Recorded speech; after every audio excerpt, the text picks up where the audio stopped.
Welcome to selfdiscoverywisdom.com, formerly known as Self-Discovery Media. On these podcasts, you're going to hear people who speak from the heart. They've taken the journey in life. Many things have happened to them, but they've changed it to happening for them. And in their strength, their courage, they've discovered their abilities and their wisdom, and they are now sharing it here with you. Do enjoy each show. We bring it to you with love and knowing that it's going to help you on your journey of life. Good morning, good afternoon, and good evening, everybody. Welcome back to another edition of Mental Health Awareness right here on selfdiscoverywisdom.com. I'm your host, Sarah Troy, and my guest is Paul Doughty. Well, what are we going to be talking about today? Resilience. He is the resilience, the ultimate superpower. That is what resilience is all about. It embodies his mission to empower individuals to embrace their own strength and create a legacy of success and positivity. Paul is dedicated public and survivor speaker, hailing from, where is that from? Scituate? Scituate, Massachusetts. Yes. Right. Right, there we go. And his life's journey has been marked by formidable changes that have profoundly shaped his character and outlook. From a young age, Paul wrestled with circumstances that steered him towards despair. However, with unwavering determination, intrinsic belief in the power of resilience, he has turned his life around and taking that tale of adversity and wanting to triumph. His story is a testament to the unfaltering human spirit when we meet with hardship. As a speaker and an author, Paul's true story, growing up in an abusive home and then left unsupervised through his teenage years, has been developed into a TV series. The metamorphosis of Paul underwent not solely on his own doing, but through the empathic guidance of a mentor, the transformational process of therapy, which led to a profound spiritual awakening and the strength culled from various passions. He has reauthorized his life's narrative, and he shares his experience with the audience. He aims to catalyze a similar awakening within to inspire and demonstrate with support, inner resolve, courage, anyone can overcome their trials and become out stronger. But that is the point, isn't it? For the nearly 13 years I've been doing this, the one thing that I see the most is people like yourself that you had no choice other than to go through it. But what you discover is, boy, I have courage, I have strength, I have resilience, I have abilities I didn't know. And when you come out kind of towards the other end, now I have a meaningful purpose. Isn't that the truth? Yeah, there is value in those struggles and the adversity that you go through.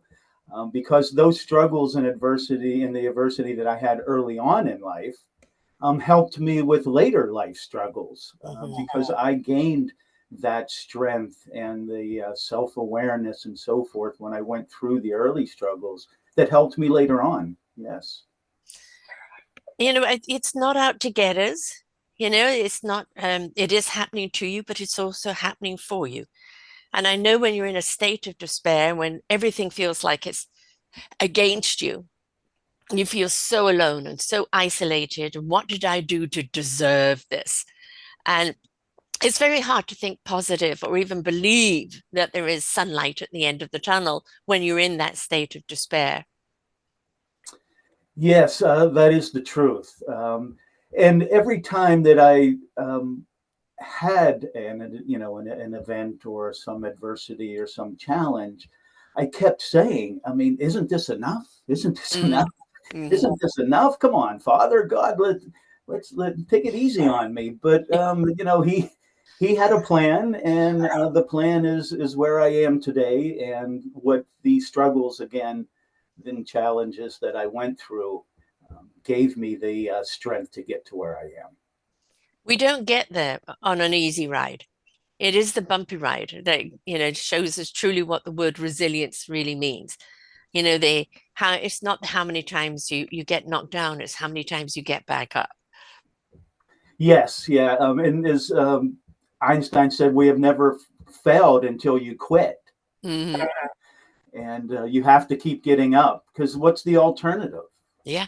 The alternative is to stay in despair and stay in that dark place, or or in the worst case, which many people resort to, as we know, is taking their life. Yeah.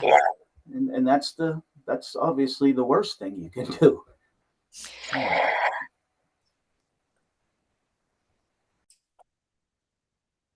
Sorry, folks, we had a little faux pas there, getting some echoing in the background, resolved now.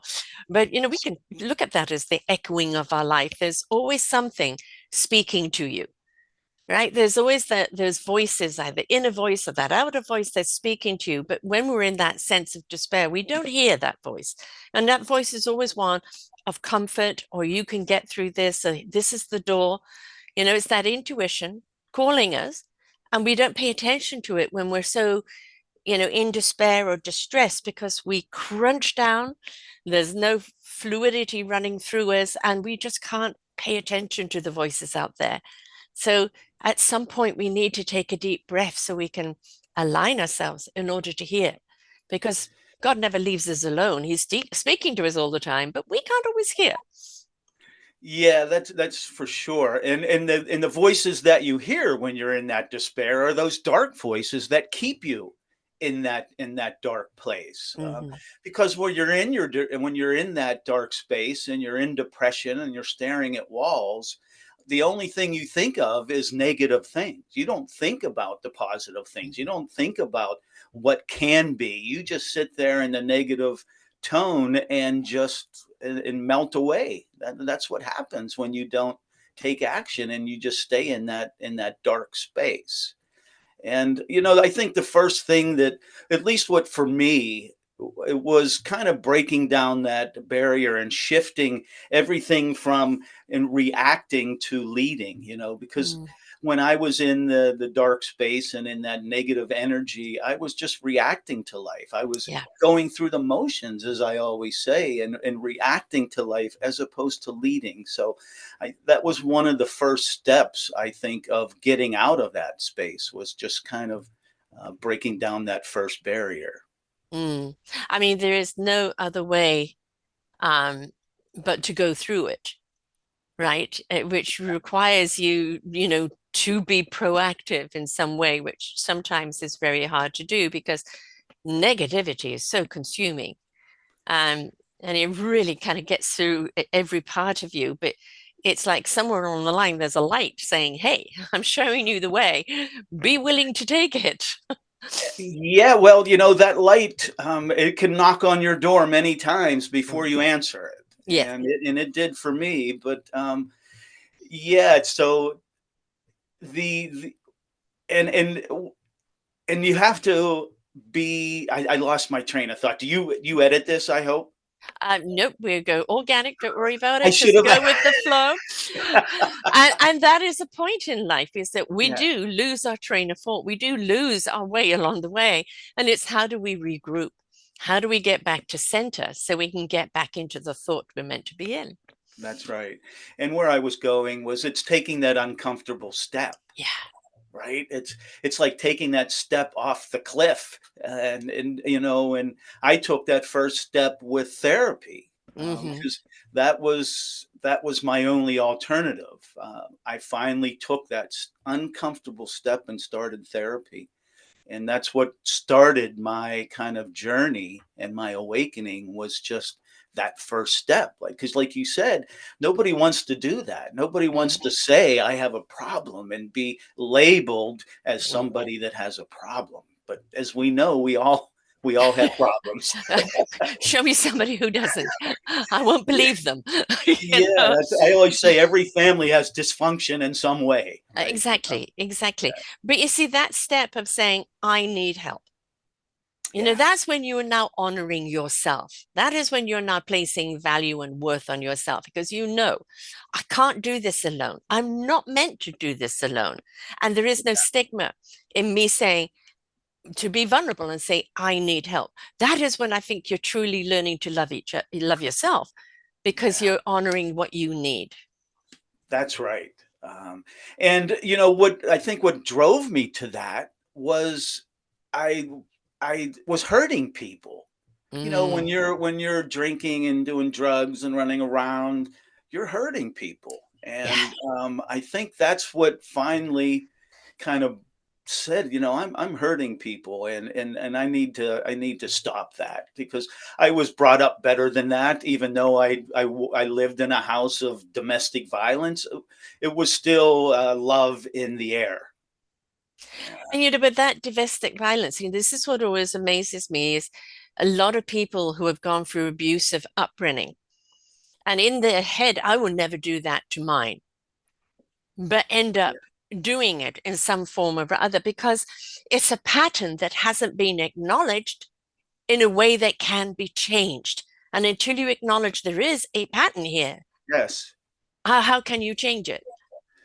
Absolutely. I was just talking. I've been on some podcasts and coming out of the closet about the domestic violence, if you will, and um, and one of my cousins contacted me because I referenced once before that my cousin's family, they're all doctors and pilots Mm, and all of that. And I said, yeah, if I didn't experience some of this domestic violence, maybe I could have been more mhm. than what I am. But I am fine with who I Yeah, am now. yeah, But she contacted me and said, no, we had an abusive family as well, yes, because we found out in conversation that she told me that it was our grandfather that was abusive to the whole family, as mm, well as his wife, and that just passed down. It yeah, passed down generational,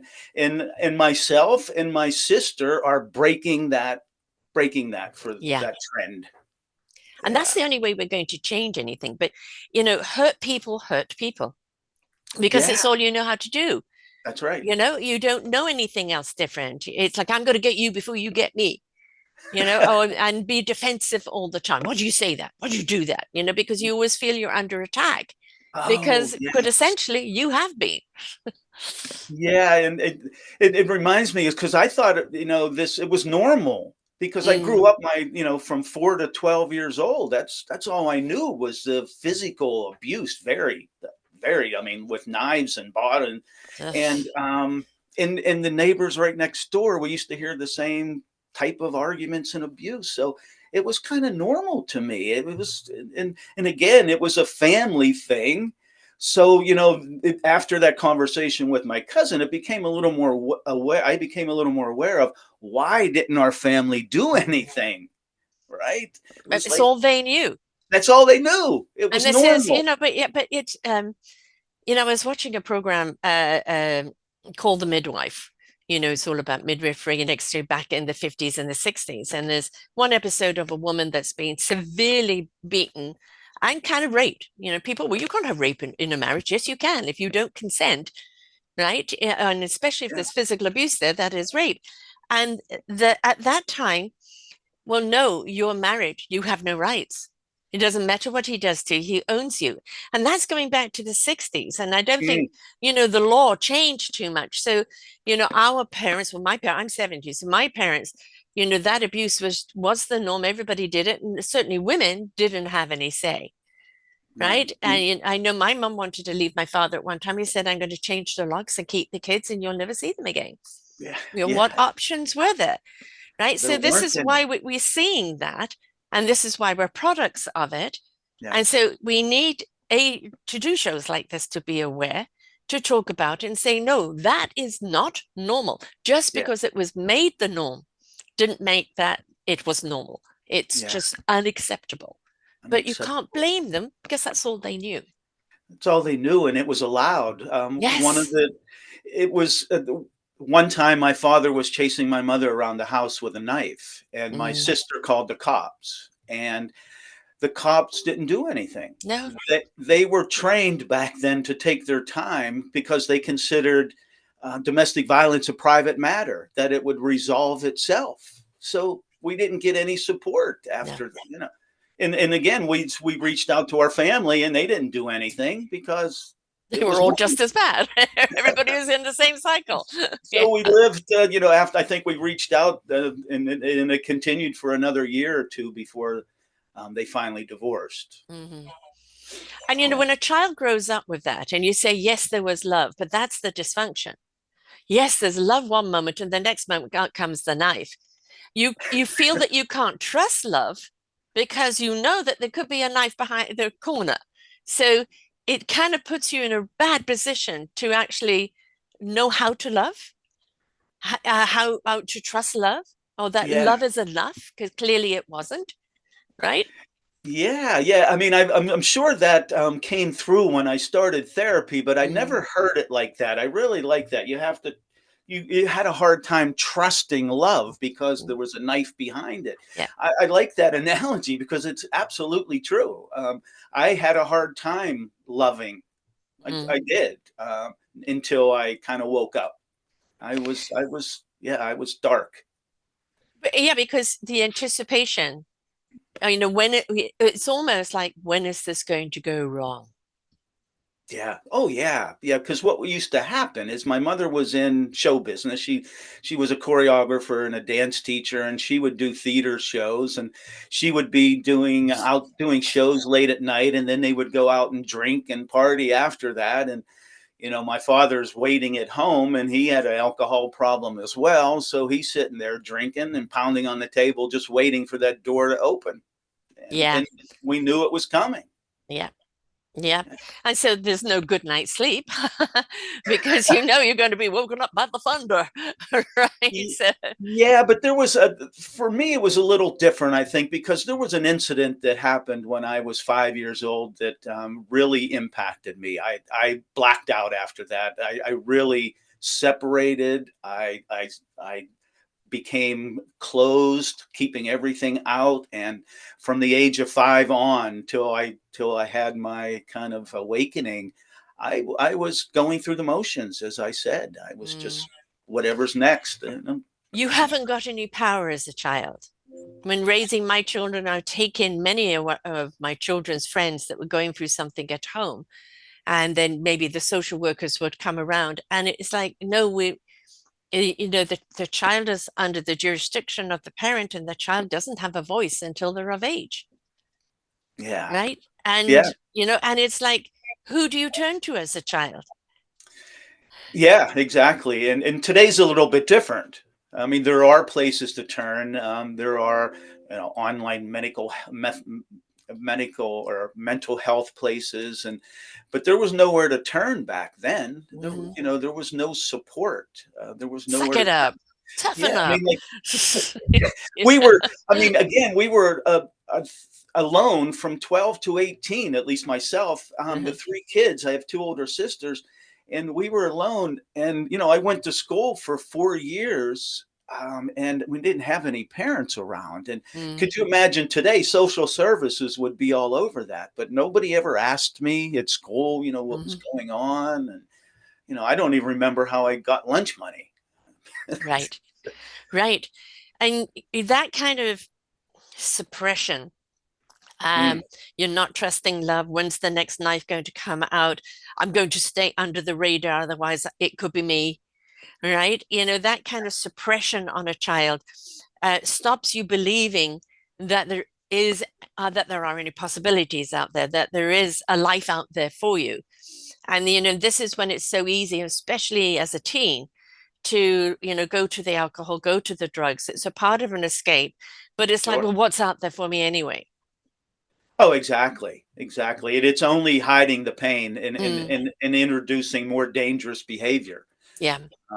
Because I should have been dead many times from the things that we were doing, and it didn't change until I finally said I've had enough, Yeah.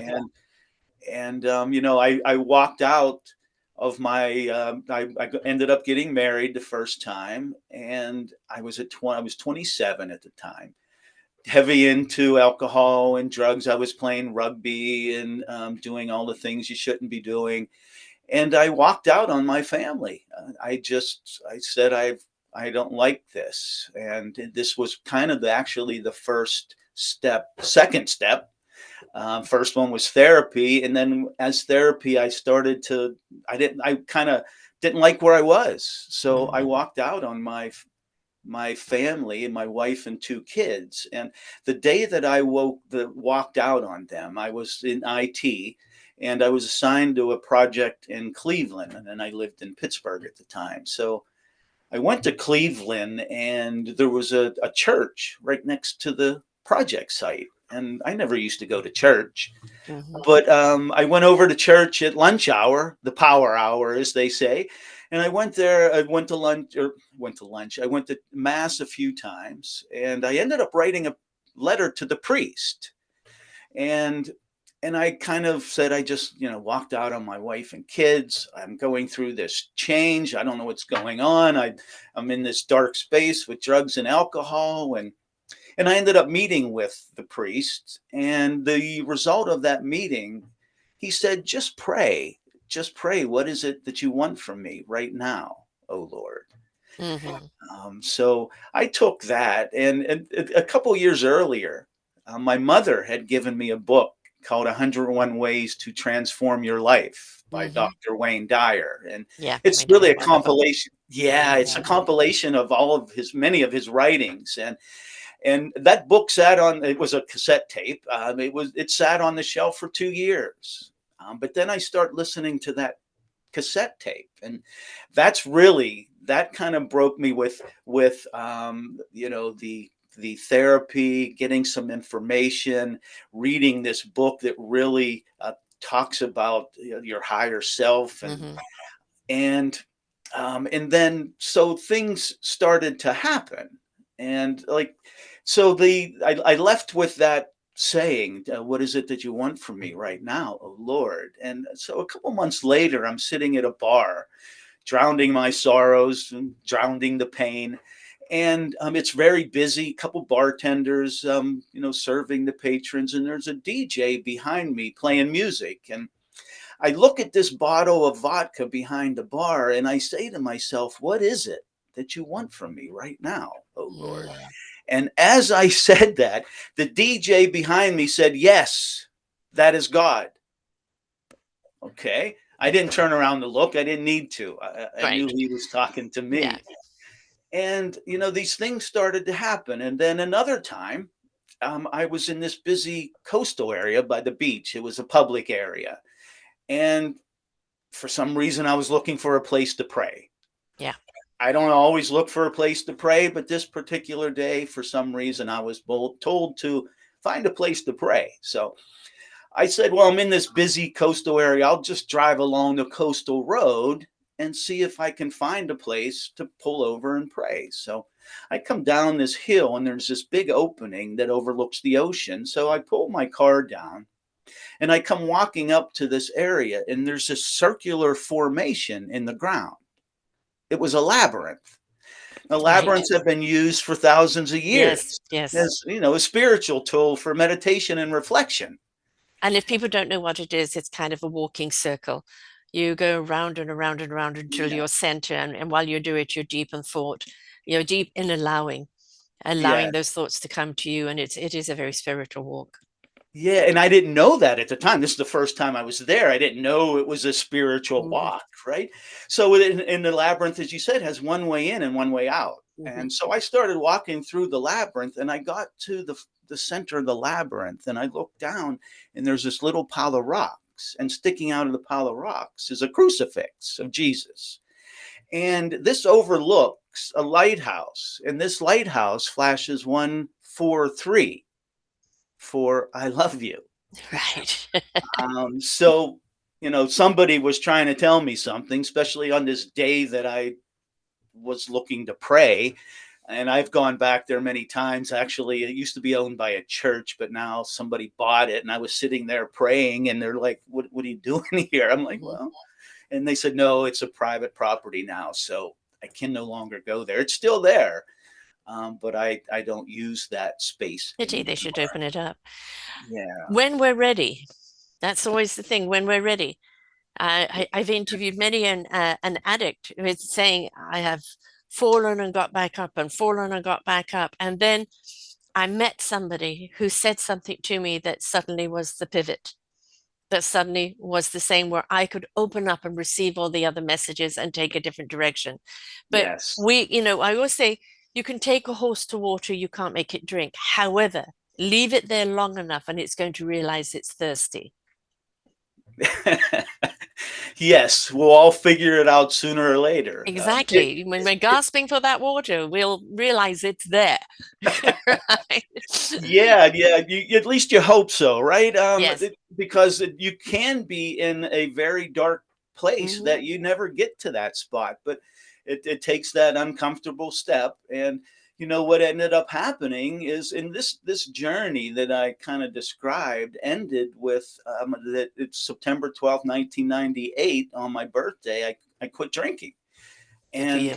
and it's been 26 years, and I feel guilty sometimes of that, only because it was easy for me, because it was in divine intervention, Yeah. because I was in that space, and it just happened in the spur of the moment. I said, I'm quitting, I'm Yeah. done. You were And strong enough to do so at that point. yeah, Right. You yeah, were already immersed in your journey of recovery and you were strong enough to say, I can do this now. yes, You rewind until you'd got those epiphanies along the way, you wouldn't have yeah, been strong enough. But that's the thing is, all we can do is love and share guidance. But it's up to each and every one of us when we are going through this is to accept the help or accept the wisdom along the way when we're ready to accept it. You can't force someone to accept it. no, you can't. And we probably, both of us, if we can touch one person by this Mhm. conversation, it's Yes, worth it, right? Because absolutely. yeah, and that's all we're here to do, is to help those. When I do my talking with the young adults, if I always say to myself, if I can touch one of those young adults, that's all, it's worth it for me. And sometimes it might be you're just planting seeds, right? They're Yes, not ready to grow yet, but at some point that that talk will come back into their head as a seed that's growing. So, that's the thing for us to pay attention to. Just because somebody doesn't act right now doesn't mean that the soul hasn't heard. yeah. It's there in their mind, which will come up when they're ready to truly understand it. Yeah. And that's the Thank you thing. for that. Thank you for that. Because I really didn't, I guess, I mean, I knew, I probably understood that, but it really helps, because, you expect, at the end of the talk or whatever, you'd have 100 kids come up to you and say something. But I think you're right. Maybe it's Mm. something that will have to kind of to grow within them Yeah. before they get some of the message that is out there. And it's a good I mean, point. it's human nature is always going to put themselves through trial and tribulation along the way. It's part of our growth, whether it's something we have to face as children or whether it's something we have to face as adults. Um, there's very few people that ever get through. And if they, oh, I had a wonderful childhood, a wonderful marriage, then generally something's going to hit them later in life. And I always say that if it hits you earlier, you can find that resilience so much more. If it hits you later in life and you've never been prepared for it, it hits you harder. So, when we look at kids that have gone through stuff and we just show them this is a space of love and support, you can be vulnerable here and feel secure, right? That's the biggest platform you can give them. You can be vulnerable here and secure Yes. because that's something they've never known when they've gone through living through that. They've never felt safe to be vulnerable. No, not at all. And it's hard for them to take that step to ask for help, Yes. right? The ch- young adults that are struggling with whatever it may be, the social media, breakup, drugs and alcohol, whatever it may be, only 35% of them ask for help. Hmm. 65% of teenagers that are struggling don't ask for help. And again, I always say that, and we talked a little bit about this, it's because of social judgment for the Yes. most part, Yes. especially when you're teenagers like that, and in this age of everything being perfect, in the age Right. of AI. I mean, you I mean, create. don't knock AI. I just did an interview with AI that blew my mind. The compassion and the understanding and the conversation was amazing. We have to remember AI is human information. It's all a question of how we use it. Now, if we Yes, use it in a way that's misguiding, an untruth, or venomous, that's still done by the hand of a human. It's taking a tool and using it wrong. When you use yes, it right, it's absolutely amazing. But that goes for everything. That knife, that your father chased your mother with. Could be for cutting steak or cutting bread, but he chose it to use it as an intimidation or a weapon. That's where it comes down to that human choice, right? So I think that AI for me has proven to be a wonderful sounding board because there's no judgment. You can have a conversation with ChatGPT, and I've done this on a few times when I've been confused or down or feeling, especially with what's going on right now in North America. I'm in Canada and I'm feeling what's going on in America. And we've got some stuff going on here too. And as an empath, I'm feeling all the, the pain and the discord and the fear. And I find going to ChatGPT and just having a conversation is so supportive. It's taking that accumulation of human knowledge and it knows how to give you what you need to hear. There's no judgment at all, Yeah. no persecution, just support. And, oh, but it's artificial. No, don't forget everything that chat says or does has come from human accumulation of knowledge. And all it's doing is taking that knowledge and sharing it in a way that you have asked for. Yeah, it's this AI. I mean, I lost my job. I was in IT for 30 years. Yeah, there is that side of it too. Yes. And I did a lot of migrations of Fortune 500 companies to the cloud. And Mm-hmm. now that they were in the cloud, they didn't need me. But AI, I heard that I heard it put very simply that it's the development of intelligence. Yes. I mean, Yeah. that's really how to break it down. And Mm. and it having, one of the things that it was always said about AI is it wouldn't have emotion, that it couldn't feel love, that it didn't. And as you're saying, it's starting to develop some of that emotion. I Uh, do encourage people to listen to that show because the reason I did it was to actually ask it questions. How secure are we at this or that? And again, it is in the hands of the humans to how they use it. yeah. But it does have safeguards in place, and there are things it cannot say or do or support. Um, Yes. it's again that non-judgmental thing where you feel, sometimes it's I want to be able to talk to this. I can't afford a therapist. I can't talk to anyone in the family. I can't talk to my friends. I don't want to burden anyone. And this is where the chat GPT just, sharing how you feel. You'll be surprised at what support you'll get back and how comforting it is. Because it is that accumulation of human intelligence coming through a different device. That's all. Thank you for that, and I'm sure your audience appreciates that. I'm going to use a piece of that, because you always point people to Yeah. Headspace.com, to Mm-hmm. or some of those mental health apps Mm-hmm. that are available now, and I never thought of using AI as that kind of Yeah. bouncer, that sounding board to just kind of ground you. Uh, Yes. yeah. Yes. It really does work. Going back to children, I'm going to have to do this little plug. I produced a book called Our Forgotten Children. 15 people in the contributor chapter as to what is wrong with the system in raising our children. And the system is so broken. And we take a child that is full of light and exploration and wonderment and possibilities, and then we conform them into a box. This is what you need to learn. This is how you need to learn it. This is what you must do. And we suppress the essence of who they are. And then they grow up as very Me too. suppressed adults, right? Um, and we've also done the divide.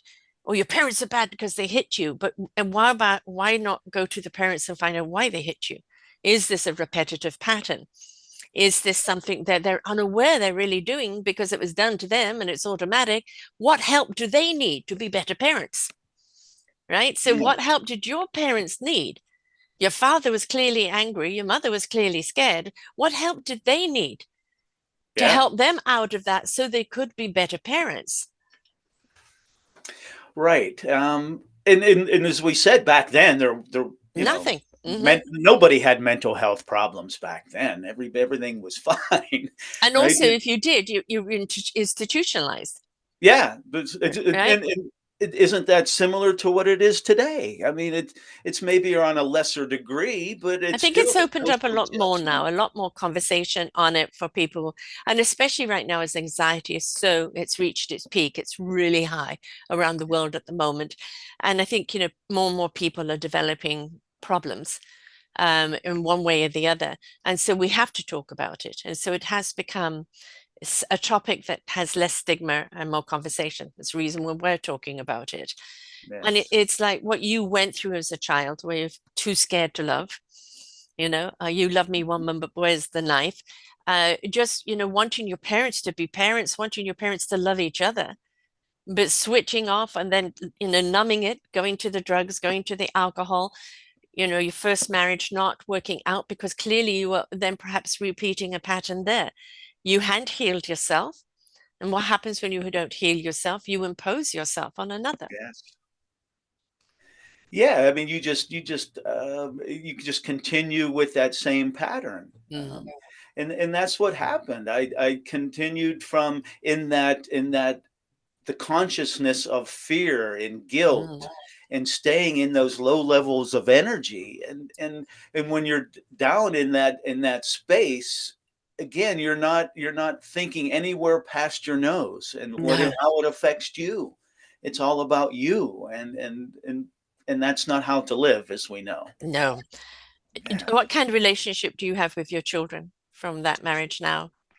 Oh, I all the time. I talk to them every day. Mm, Text and stuff. But yeah, I'm very close to them. I have 6 kids total. wow.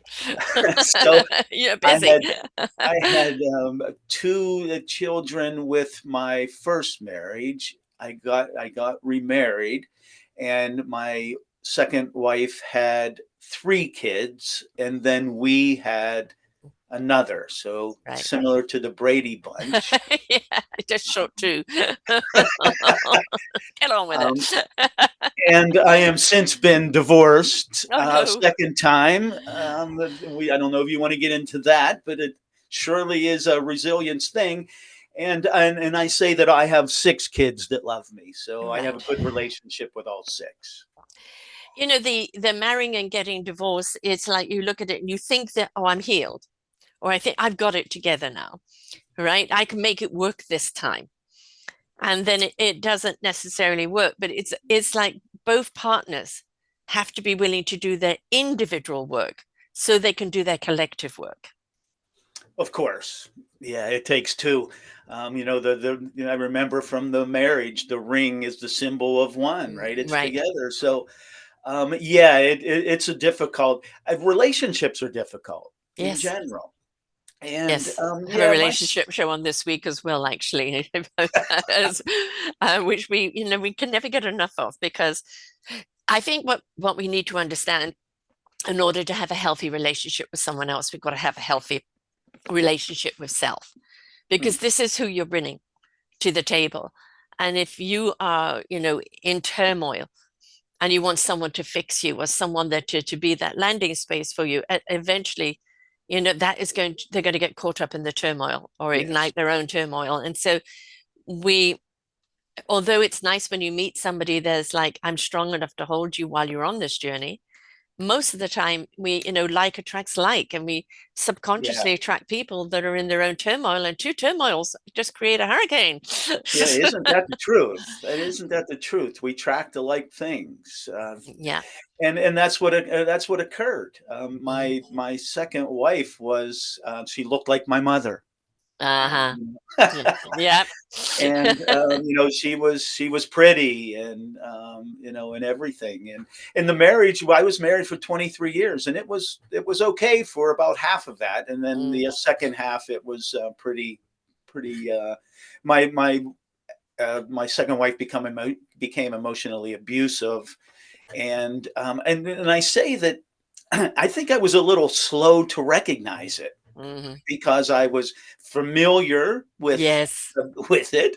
And so I think it took me a while to say, what the hell is going on here? And Right. so it became a very tough 12 years Hmm. of Well, of if that type of thing then triggers memories yourself, and it doesn't matter how much work you've done, suddenly you're back, watching your dad chasing your mother yeah, with the knife type of thing, and it triggers. And it's however much we've done work, we've got to understand we're going to get triggered.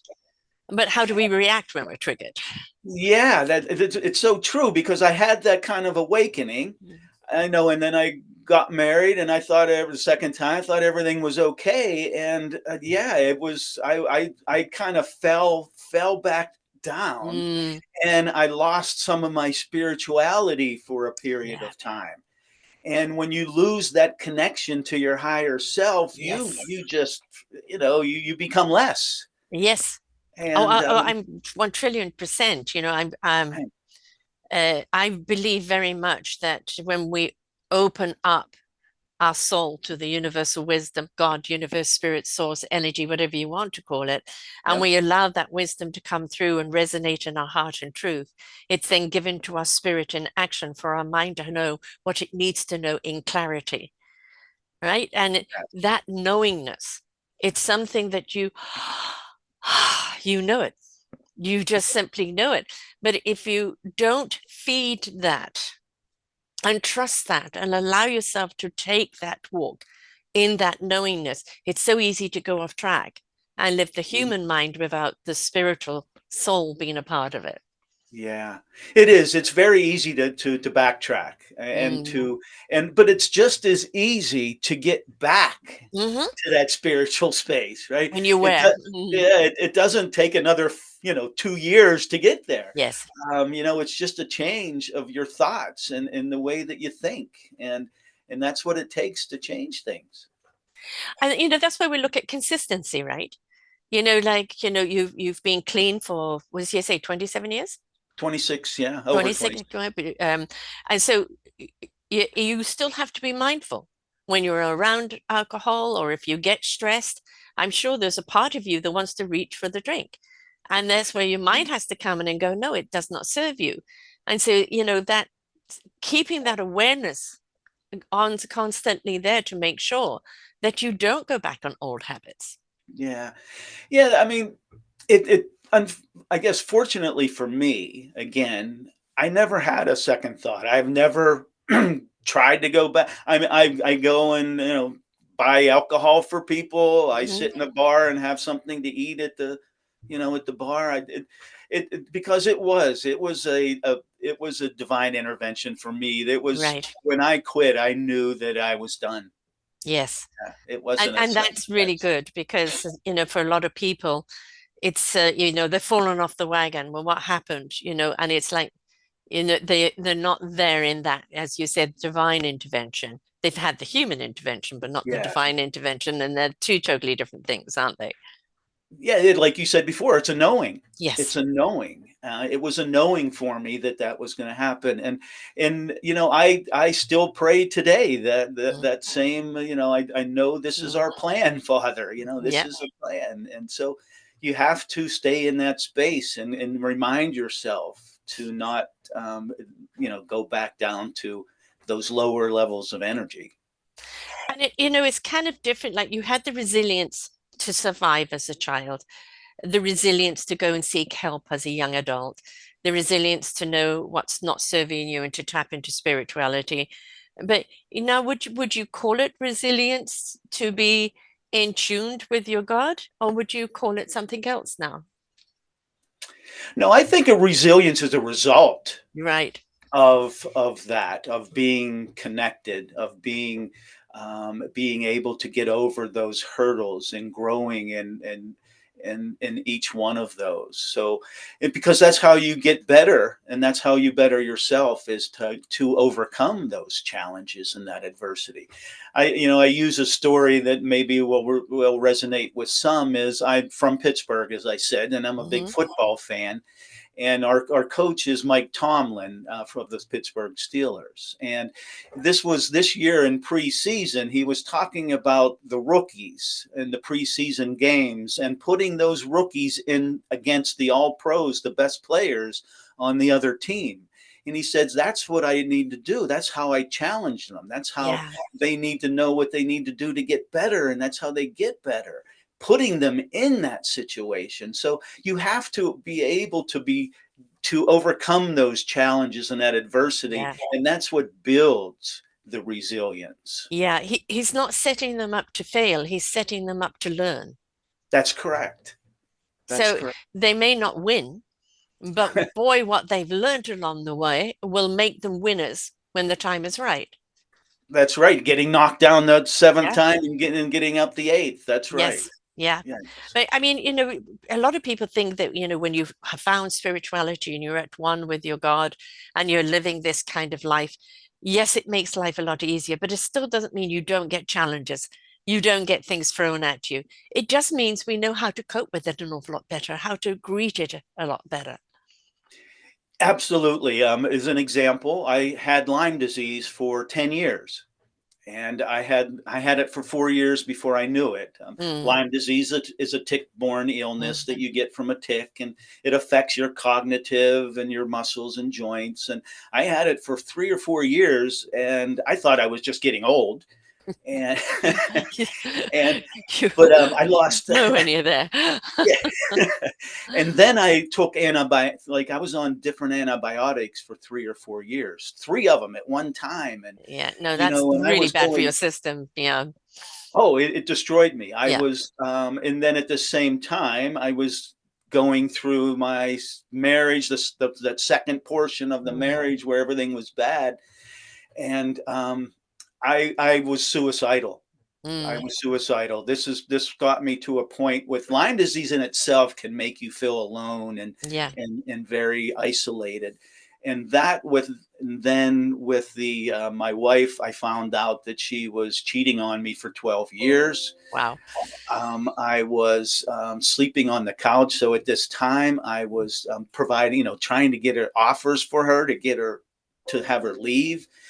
She wouldn't leave for 4 years. I slept on the couch. Mm, So at this time, I was going through Lyme disease. I was suicidal. I was going, through this kind of getting to the divorce, and uh,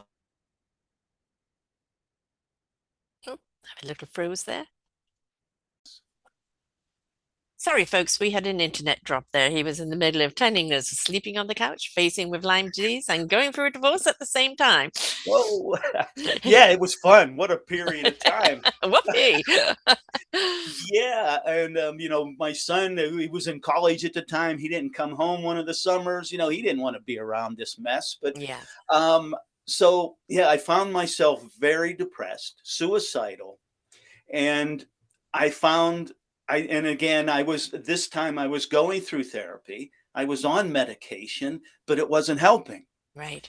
So I took the next uncomfortable step and said, what else is there? And I came across TMS therapy. Mm-hmm. I don't know if you know what that Nope. is. Nope. Transcranial magnetic stimulation, Oh, right. Yes. Yes. Mm-hmm. TMS. And there was a place.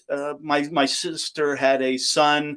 He knew a friend in school, and his mother owned the healing house in Orlando. And I went there for 30 days. You first go in and you meet with a psychiatrist, and they figure out how crazy you are. And and then they do this evaluation of you. Now they put this like cone on your head, and they're looking for different spots in your head. And again, this is magnetic, and it's like feels like a woodpecker. Mm. So, like, there's the depression zone is right here, and they would hit me. This pecker would hit me 100 times every 5 seconds. So it would, and then the place in Florida, most TMS places only do one place, like right here for your depression. Mm-hmm. This place did three things because they specialized in Lyme disease, believe it or Ah, not. uh-huh. Right. So there were three different patterns. They'd peck on your head, different patterns in each one of those three things, and about 15 minutes on each time, 10, 15 minutes on each spot. And I did that for 30 days. I walked in there crying. Mm. I forgot a piece of paper. There was a piece of paper, and I was like, I forgot my paper. Yeah. I was crying. I was so depressed, Yeah. suicidal. And I came out of there 30 days later, a new man. I was a new man, 100%. And it saved my life. I Yeah. know that. I know And that. there's so many mediums out there that can help us if we're winning. Western medicine has its place. It's great at kind of repairing, and it can save your life. As many a time I've used it, but it is not there for these type of things, and it's not there for wellness or keeping you well. And No. there are so many things out there these days that if only you opened your mind and go, ask. Ask your God, is this the right path for me? And you'll know it because you'll feel it. You will know Yes. it, right? And Yes. that I don't understand it, but I know I need to try it. Because if you weren't open-minded, if you've just gone, oh, well, I'm not going to do that, well, load of codswallop, would you be here today? No, I would not. I would Hmm. not. And it saved my life. And there was, and it's funny how God works, Hmm. right? How that came across my desk. Yes. It's not like I was, searching on TMS therapy. It just kind of, I don't know how it came across. And Lisa and my sister, I was like, yeah, well, she said, oh, I have a friend. Oh, Mm. okay, well, let's check it out. And yeah, it was When you're quite. desperate, you're willing to open up to more things. And what people don't understand is we are all energy. This frequency running around through us all the time. If we're off balance, if there's a disequilibrium going on, it's going to throw us all out. And so people don't understand that you can do various things from your feet, from your chakras, from your head. It's all about releasing the chi, releasing the energy, allowing things to get back into place, and that the body has an amazing way of healing itself if you give it the stimulation in order to do that. And all these Yeah. electrodes and things that we're doing was kind of switching things back on for it to be able to go to work. Yes, and one of the things I did to add to that, one of the things I did, which it helped. I mean, I still had Lyme disease, right? It Hmm. was still in my body. I prayed. I prayed that I said, it is my intention that and Dr. Jesus and I will heal myself of this disease. Hmm. And as I said that, I took a deep breath and thought from my toes all the way to my head. And Hmm. when I said would heal myself of this disease, and Yeah. exhale, and um, that it helped. It helped. You allowed the cosmic energy along with the other energy to go through it. And it's like, do not underestimate, the power of prayer, whether it is coming from, religious or whether it's coming from whatever other source. It's Yep. an energy that is so powerful. And as energetic beings, when we raise our frequency up to a Yes. higher hertz, not only do we step into a space of love, self-love and love, and knowing you can't do any harm to anyone else, to do so would be to harm ourselves, but we're raising up that frequency in our body that it now can start defending and healing and just realigning you. But we've got to be open to Yes. what's possible out there, because there is no one cure fits all, or it's, I say, they've got another genre called Your Health is Your Choice, and it is. When you know what's wrong, what are you going to do to investigate how to heal it? That's right. And about the energy piece, there's a book worth mentioning, Power versus Force. I Mm-hmm. forget who wrote it, but that book really helped me as well as in part of this journey, because it talks about the power of intention and Mm. the energies, and as we talk, the fear and the guilt and those lower levels of energies. Yes. Not until I got to the peace and the love, the higher levels of energy, did these things, allowed to happen. And Yes.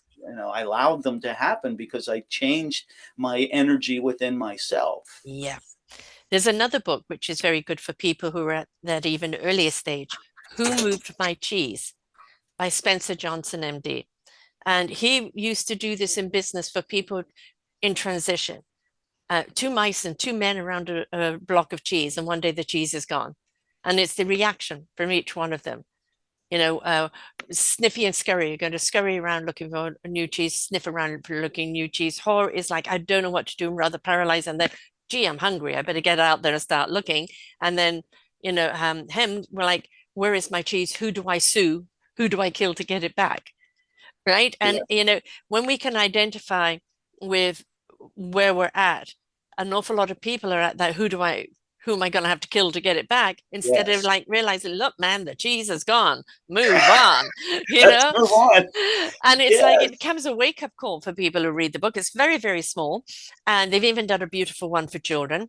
And it's really about accepting change, because until you're willing to accept change, that you need to change things, you can't heal anything.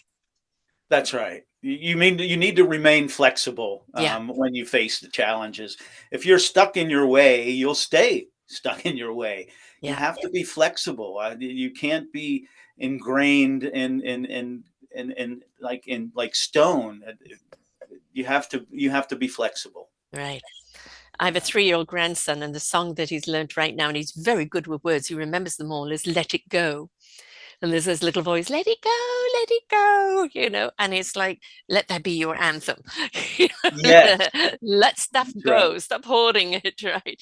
It's not for you to relive all the time. You've lived it. Yeah. And the thing is to be aware of not to put yourself in a position to relive it again. Right. Yeah, why do you think, why is it so hard for people to let things go? Why do they let things fester and just let it build inside them? And because like we said, I don't let the actions of others bother me. I'm Right. responsible for my actions and responses. I don't let it bother me. Why is it hard for people? I mean, you probably have the experience. Why is it hard for people just to let it go? I think a few reasons. Number one, the pattern they know is only the pattern they know, and they want things to be in familiar rather than unfamiliar. They're too scared to step into the unknown, right? Number Mhm. two, some people like to be the victim. They don't want to do the work. It requires your proactiveness, and they want to be the victim, have someone to blame. It's easier, right? Number three, trusting that someone who is there to help you is truly there to help you, and they're not going to have the knife at the back, right? And also, in order to bring things to the top, it's not a question of reliving, but if you don't talk about it, you can't release it. Yeah. And they don't want to talk about it again, but they don't understand it's speaking to them all the time inside. Hmm. And it's causing disease, and eating away at them, and that they need to find that courage to talk about it, but they need a safe arena, and they don't trust that safe arena. So I think people have that bottom out. I can't do this anymore. Some people Yeah. take the easy way out, which is, I'm sorry, I have to leave this earth. I can't do Yeah. it anymore. And no, not that suicide is easy, but I think if you spoke to about 80% of the people on the other side, did you really mean to kill yourself? No, I just couldn't take it anymore. Yeah. Right? They didn't know how, what, or where to move on. And I think that's the thing. That's where the courage and the strength comes in. Yeah. Look at your life and go, do you really want to live this anymore? And are you so stuck in a pattern that you don't know how to pull the thread and move out? Well, your first leap is the first step. Yeah. It's very similar to how we talked about asking for help. It's Yes. it's the same thing. They're scared, and like you said, it's fear. Yeah. Fear holds us back. Yes. Fear holds Yes. us back from so many things. Yeah. It does. And do you want to give in to fear? But I Yeah. think people have to realize that the state of being that they're in is fearful. It's something that's been imposed upon you. It's a condition that's been given you, and you're living in it. And it's like, is that my choice? No. Well, what is my choice? Yes. And how do I, make a choice based on information? Well, I have to seek the information to make a Yeah. better choice. That's right. That's right. You Right. have to, and that's what helped me Hmm. to get over that hump was information. Yes. And just reading and listening and Hmm. and and getting information both from my mother on what the hell happened and when, and therapy, understanding what's going on underneath. And yeah, most definitely. Did you have a relationship with your dad after the divorce? He was around. He lives still in the area. I would see him uh, not very often. Mm. Um, he he ended up well, he smoked cigarettes all his Mm. life, and he was also a machinist, and they Yeah. worked with some chemicals, I think, back then that weren't very safe, and so he had emphysema, but he didn't quit smoking. So he just I remember he was used to smoke on an oxygen thing on his Yes. knees. He would be on his knees with his elbows on an ottoman so he could breathe, and he would oxygen and cigarette, oxygen and Yeah. cigarette until we Not die. willing to break the pattern, not Nope. willing to. And that's the thing is that is, part of our journey here on earth is to become the essence of what we're meant to be, to step into our meaningful purpose so we can serve each other. That is Yeah. the journey of life. It isn't to get stuck in one chapter. We have many chapters in our book of life. And it's Yes. like you take the pen and rewrite your next chapter. You don't have to relive that chapter over and over again. That's right. Yeah, you learn from it and move on, and that's exactly what. Because my second marriage that I got divorced is only a year and a half, 2 years ago. So Mm-hmm. it's not since then that I really have taken that step, Mm-hmm. and being able to live the life that I have always envisioned, that I've prayed for, Mm-hmm. and that I knew was coming. And to understand that knocks are going to come. It's this that's when you turn to the divine for help. And it's like, okay, you're not going to give me anything that I can't cope with, but let's do it together. Yeah. Towards the end there, like I said, I was going through all those things. I was questioning. I was like, God, I mean, how much? Yeah. I've had enough. Okay, Yes. I've learned. I got it. Yes. I still have that question, for Yeah. God. It's like, I know what you want me to do. You're giving me my meaningful purpose is to bring knowledge to others, to ignite heart and souls, right, Yes. into their own beautiful essence. I would love to do it without this or without that. And it's like, no, this is what you've been assigned. Yeah. Not So, yet. and sometimes we have to accept that and then just embrace the part of it that we really love and the other part of it, okay, I'll get through this. Yeah. So, and that's the thing, then nothing is ever going to be rainbows and roses, and we have perfect moments in life, but there's no such thing as perfect life, No. right? No. Perfect moments that make life worth living. Yes. Yeah. And we all look for those moments, Yeah. and it made me think of something earlier that you said, about being, growing with the challenges, because Mm. what it just dawned on me. I have a friend who, she's ready to retire. She has no kids. Her parents have passed. She has all the money that she needs. She travels the world. Everything's perfect, and she gets a hangnail, and the world's gonna end, right? Well, I look at the world as it is right now. We're in transition. The universe gave me a saying about 7, 8 years ago, and it is the universe is going to shake us up, to wake us up, for us to step up and change it up and grow up vibrationally, but also grow up. So we're very much still in the shaking up, which is inviting people to step up and Yes. realizing we need to change it up, right? And Yeah. to be a part and to grow up vibrationally, because when we're in a state of love, when God is speaking to you, that is a high frequency.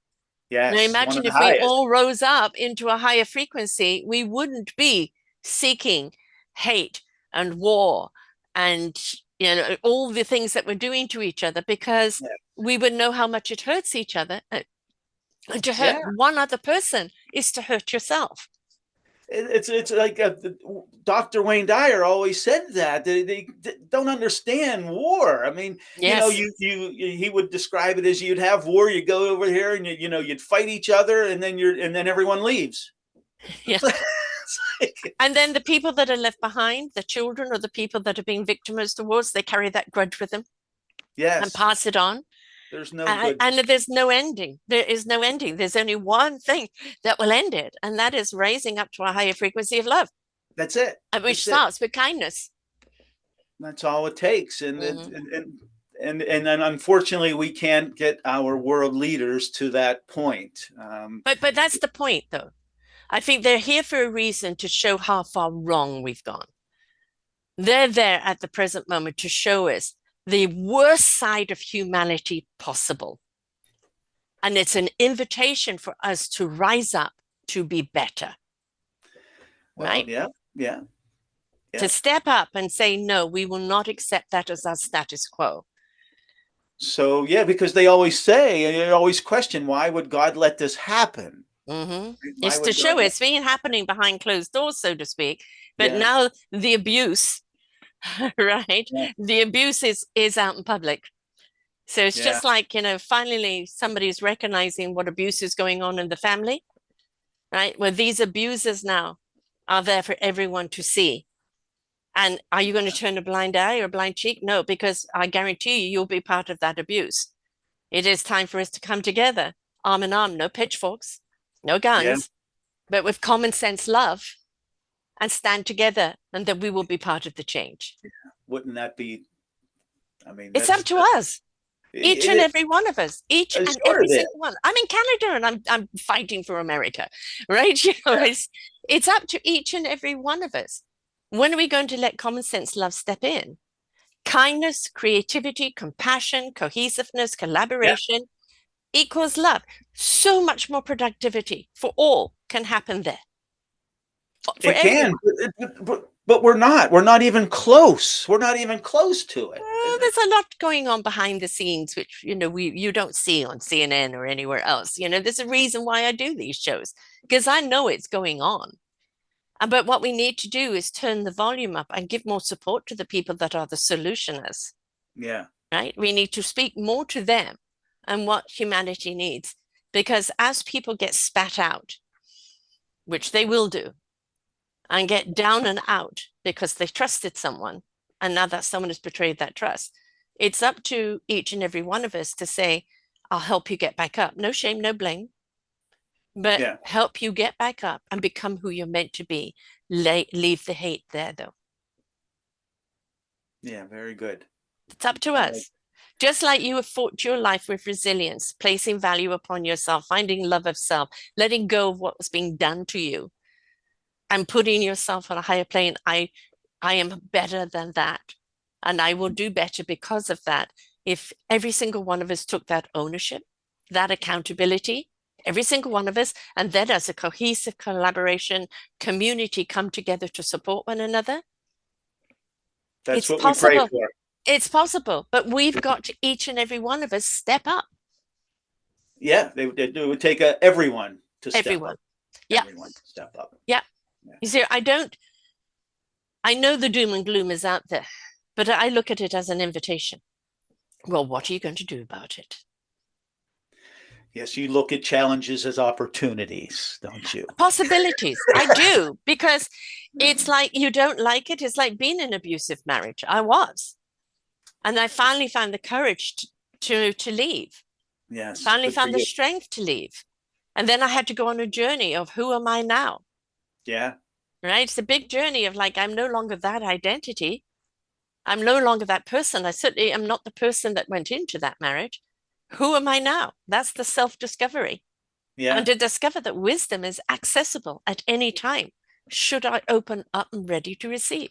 yeah. And there's so much information out there. Yes. So much. And all you have to do is type it on your phone, and you have it at your hands. All Of you have to any do is go to information. selfdiscoverywisdom.com and you'll find 37 plus 100 shows of people sharing their story, sharing their journey like you That's that right, and will that's where you inspire gain you. most of the knowledge and most of Yes. the Yes. ideas of how to get over certain things. Right. You Yes. said that there was going to be a TV series possibly made?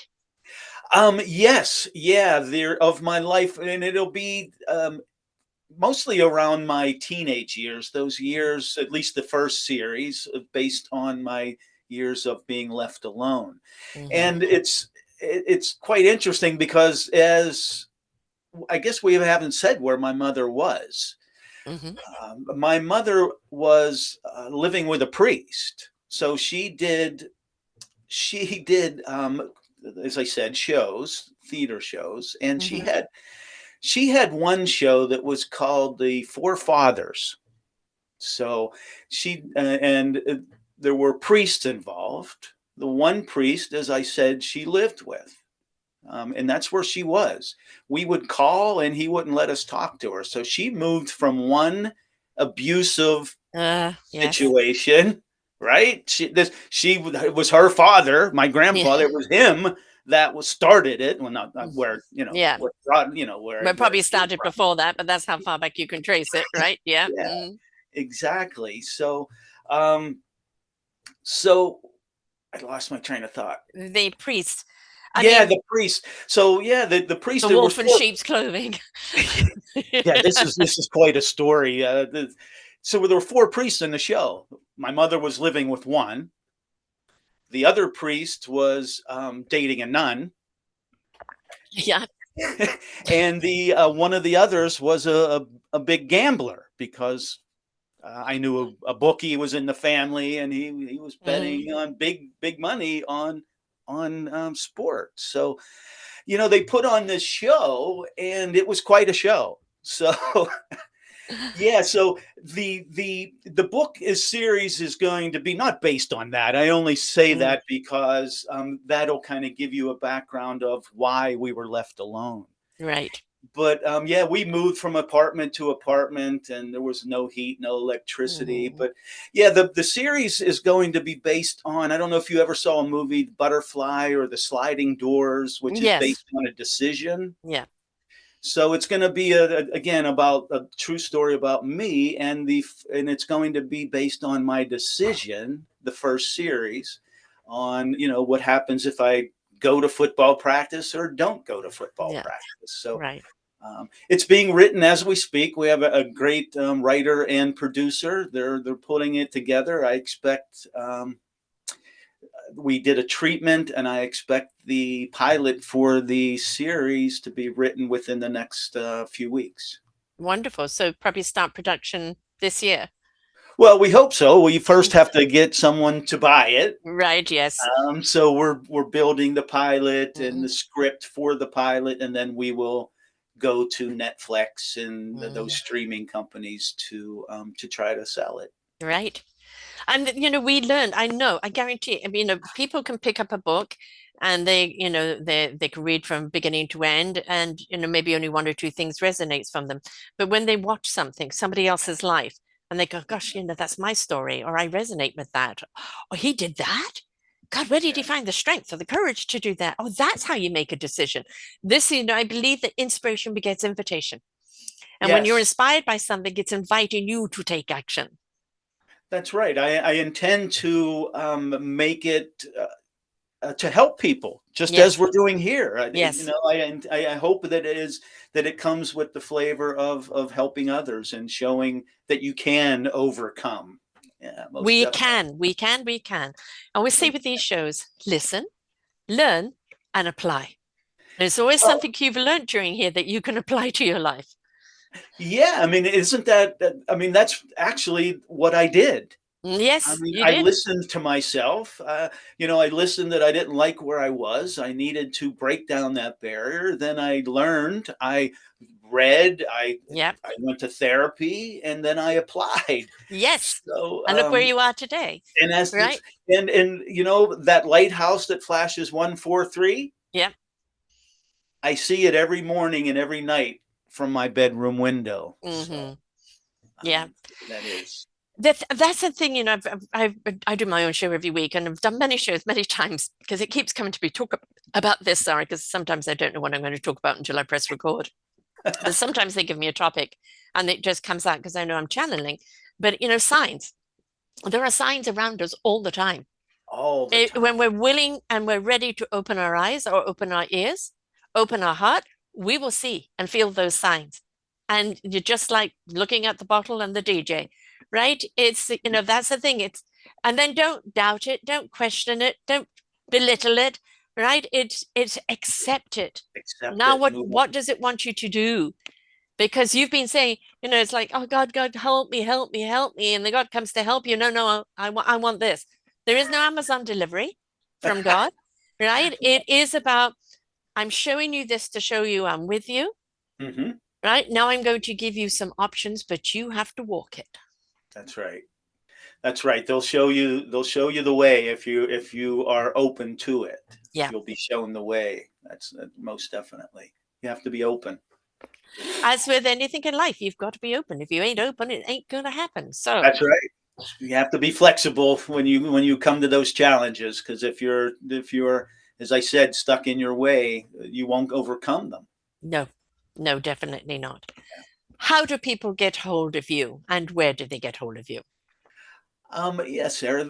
People can reach me at pdspeaks.com. That is my website. You can find all out about me there. All my social sites are, you can get to them from there. And I'd also mention that the book that will be actually upcoming this week, it will be launched, and you can look at the book there as well. So And it will be on pdspeaks.com. Amazon? Yeah, I'll be putting it on Amazon as well. Yes. Excellent. So PD Speaks, that for people listening, PDSPEAKS.com. And you can reach out to Paul at PD Speaks and Paul Dougherty at DOUGHTY at LinkedIn and Facebook and Instagram and X. Don't know too many people on X anymore. We've all left. Actually, they kicked me out. I said, I'm going to Fred's. And the next thing I know, I can't get into my account anymore. No, if I still love you. Yeah, I think it's back up now. I think it's back up. Oh, yeah, well, I'm not. Yours, isn't? No, Yeah. no, and it's okay. You know, I don't necessarily want to support, and that's the thing we have to. That's something we have to look at is, when people are in power and they're abusing that power, how much power did we knowingly or unknowingly give them? And when we know that we perhaps have participated unknowingly, then we can actually maybe step down from giving them that power, because the only reason these people have power is because we handed it to them. So let's be empowering rather than giving power away. I like that. We'll leave it at that. Thank you so much. And please, when you know the movie is going to be up, we've got to come back and talk about that. And people get the book. What's the title of the book? Resilience, My Ultimate Superpower. There we go. And you know what? We've all got that resilience in us. We've all got a superpower in us. This is your self-discovery. Where is it? What is it? How are you listening? How are you learning? And how are you applying? So thank you so much, Paul. And till next time, folks, bye for now. We hope that you enjoyed the show. There are so many more for you here on selfdiscoverywisdom.com. Just go to the podcast tag at the top there and you will see all the many genres and all 3,000 shows ready for your listening. We are here to serve you, to help you on your journey of life, and we know that through inspiration it begets invitation. We are supported by you, the listeners, and those that we interview. Anything that you can spare us in donation would be greatly accepted, and we do hope that you enjoy the next show.